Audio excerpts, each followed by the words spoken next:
সম্মানিত মহতারাম, আমরা আরেকটা বিষয় জানতে চাই।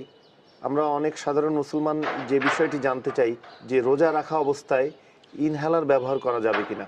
কারণ এটা নিয়ে অনেকেই বেশ কনফিউজড থাকেন যে ইনহেলার ইউজ করলে রোজা ভেঙে যায় কিনা।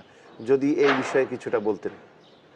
আলহামদুলিল্লাহ, অনেক আলেমদের মতে ইনহালার ব্যবহার করা জায়েজ নেই, আবার অনেক আলেমদের মতে ইনহালার ব্যবহার করা জায়েজ আছে।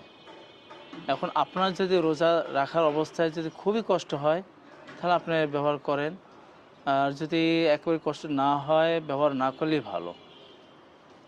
এটা কি হারাম নাকি ব্যবহার করলে?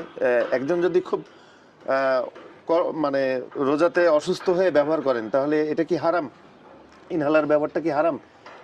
এটা না করলে ভালো, যদি একেবারেই জানের ক্ষতি হয়ে যায় করা। যদি সে অসুস্থ হয়ে যায়, আমাদের এই